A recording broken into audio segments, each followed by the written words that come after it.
collectivités territoriales pour l'économie sociale et solidaire au Sénégal, RAPTES, M. Malik Diop, Madame la Présidente de l'Association des femmes de l'Afrique de l'Ouest, AFAO, ma chère Hadji Fall, honorables députés, hauts conseillers et membres du Conseil économique, social et environnemental, Monsieur le maire de la commune de Ngor,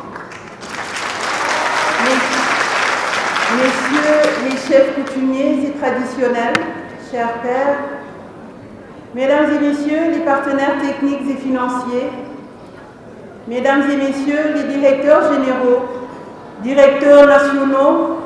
chefs de service et coordonnateurs, Mesdames et Messieurs, acteurs de l'économie sociale et solidaire, chers amis de la presse, Mesdames et Messieurs, distingués invités. Nous sommes réunis ce jour au terme d'une série de visites de travail qui nous a conduits, mes équipes et moi, dans le pays profond, au cœur des terroirs et au contact des populations de Ziguinchor, Sédhiou, Kolda, Tambacounda, Goudiri, Kidira, Kédougou et Matam, auprès de celles et ceux qui font l'économie réelle. L'étape de Dakar, à travers ce forum que j'ai voulu inclusif et participatif, avec la présence d'acteurs de l'ESS, jeunes et femmes réunis, constituera aussi un moment fort d'échange et de partage sur l'économie sociale et solidaire comme vecteur de l'inclusion socio-économique dans les terroirs. Ce secteur polarise la moitié des effectifs de notre pays et peut constituer un véritable accélérateur de croissance. C'est pourquoi le président de la République, son Excellence Macky Sall, visionnaire et empreint d'humanisme, on a fait la seconde initiative de ce présent quinquennat. Une telle consécration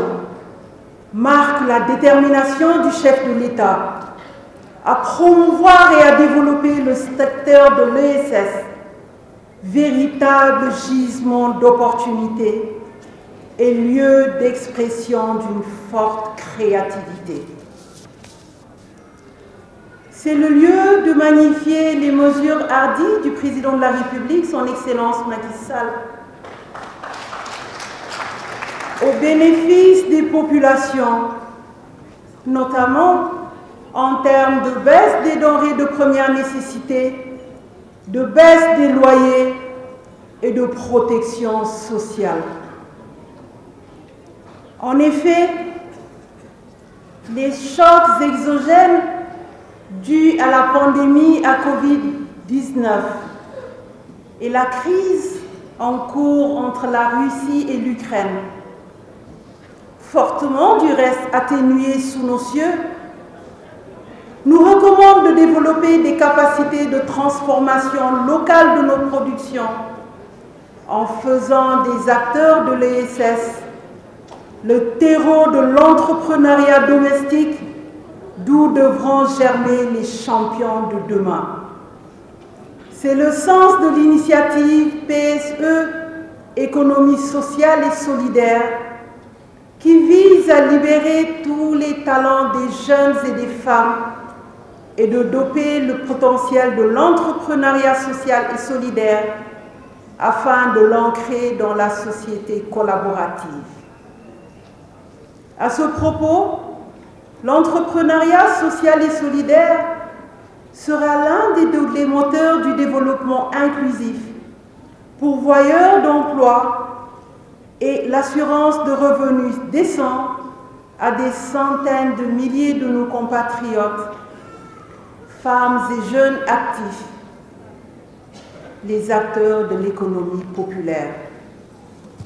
Cette forme d'entreprendre illustre parfaitement la volonté affirmée du chef de l'État, son Excellence Macky Sall, de bâtir sous la conduite du Premier ministre Amadou Ba et de son gouvernement le Sénégal de tous, le Sénégal pour tous.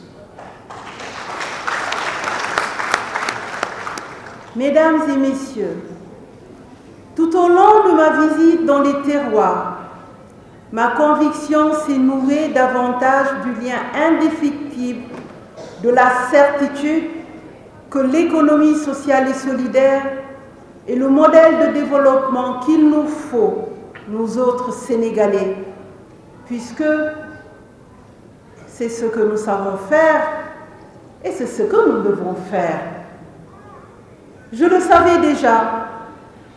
je l'ai redécouvert et approché encore de plus près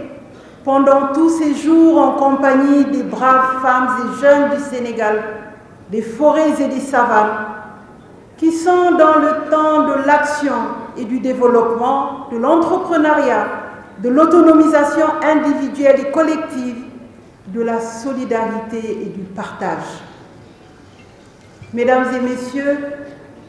c'est encore ma conviction que la lutte contre le sous-emploi, l'exclusion, l'exode rural et l'immigration irrégulière se gagnera lorsque l'économie sociale et solidaire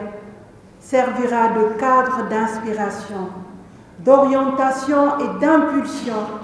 des politiques de développement. Il en est ainsi parce que ce secteur est porteur de développement durable, harmonieux et intégral. C'est pourquoi je veux donner l'assurance aux acteurs de l'ESS de l'engagement de l'État, de les accompagner et de les soutenir davantage dans leur dynamique de structuration, d'organisation et de développement. La loi d'orientation relative à l'économie sociale et solidaire, qui sera revisitée et passée au peigne fin par les éminents panélistes ici présents, constitue entre autres la réponse de l'État de faire de l'ESS le fer de lance des politiques de développement. Sur ce, je déclare ouvert le forum consacré à l'économie sociale et solidaire sous le thème « Économie sociale et solidaire, vecteur d'inclusion socio-économique du terroir ». Je vous remercie de votre aimable attention.